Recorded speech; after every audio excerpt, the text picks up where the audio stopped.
Once upon a time, my father told me that when us children came, he knew that there were two ways to raise children. One was through love, and the other was through fear, and he didn't know how to love. So he raised us through fear.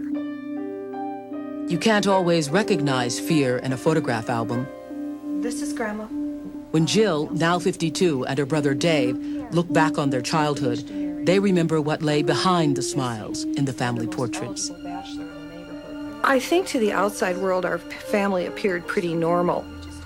In reality, living inside my family was like living in a concentration camp. Dad was like the secret police. You never knew when he was going to come in. We very seldom got spankings. It was beatings. I walked out of the bathroom right into my dad's fist because I had woke him up by flushing the toilet, and he beat me. And Dad had come home in a bad mood, and I picked the pork chop off the serving platter that he had wanted for himself, and because of that, he beat me, and then he choked me to unconsciousness. No one could do anything. The police wouldn't, the social agencies wouldn't. Dad owned us kids. This is how far I can trace back the abuse. Jill has been able to trace the abuse in her family back 130 years to the time of the Civil War. From what I can find out from Dad and from the rest of the family, he was as abused as we were. He was beaten by his mother. His father was an alcoholic. So we can go back with this 5 generations. And of course, our own kids have picked it up. Your daughter gave her child up for adoption because she was afraid of battering him. And so in Jill's family, it just kept happening generation after generation after generation because there was no way to interrupt it and nobody stopped it. And it kept being acceptable and forgotten about and not talked about. A part of me still loves him, but the larger part is just so angry, just so angry. And one of the biggest feelings that gets stopped in physical abuse, well, any abuse, but physical abuse, is the feeling of rage and anger about what's happening and the humiliation and shame about being treated in such a disrespectful, horrible manner. So life is not fair, but to have to spend my first 20 years, my first 30 years, to being told how awful I am. How am I supposed to build a life after that? Jill's first marriage ended in divorce and severe depression. 4 years later, she met her second husband. They had 2 sons, Roger and Carl, and lived in an affluent suburban neighborhood. This is where I lived for 15 years.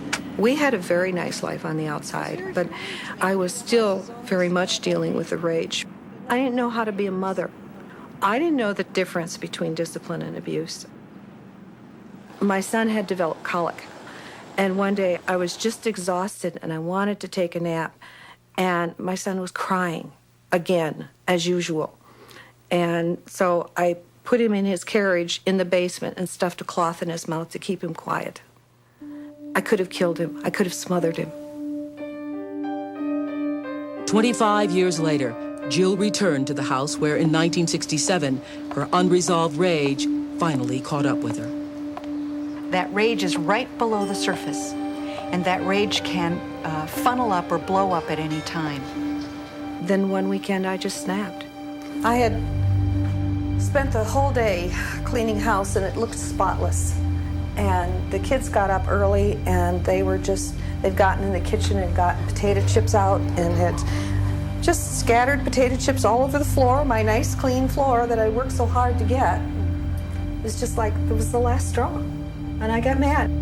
And I told Roger to go to bed, and he did. And I picked Carl up and I carried him into his room. And I just wanted them to get in bed and stay there so I could clean up the living room. And I came back and I picked up the curtain rod and I went over to Roger and whacked him a couple of times on the back end. Whacked Carl a couple of times and walked back to the door. And when I threw the curtain rod, and I don't remember seeing it fly. I don't remember seeing it land.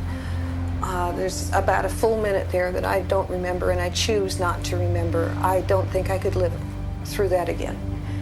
But I saw the blood gushing out of his eye.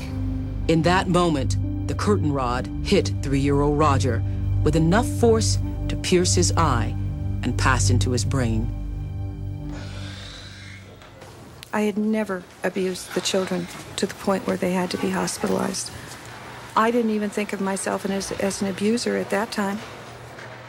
It just didn't occur to me. I went into his room, and he had tubes and wires everywhere, and I felt so helpless. Just helpless. There's nothing I could do.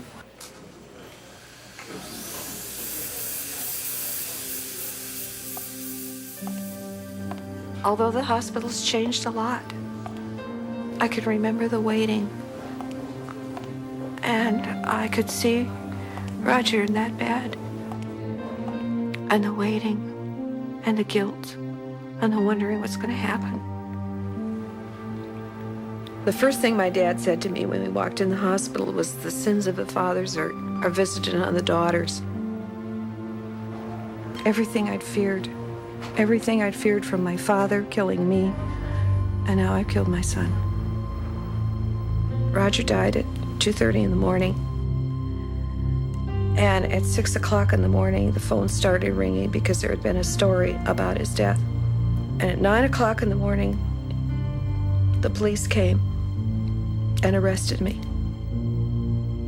Jill was convicted of first-degree manslaughter and faced a sentence of 1 to 20 years in the state penitentiary. Her conviction was overturned on appeal. In the words of the court, there was no evidence of unnatural beating, either on the morning of the injury or any other time, and that Jill was a normal mother, interested in the welfare of her family. Things have changed a lot in the last 25 years. The rules have changed. The way society views child abuse has changed. No, I don't think I would be acquitted today. If there had been the kind of resources 25 years ago that there are now, you better believe I would have used them. But no matter what the courts say, I'm responsible for my son's death. I killed my son. Accident or design, I killed my son. And there's no way I can get away from that. I will have to live with that the rest of my life.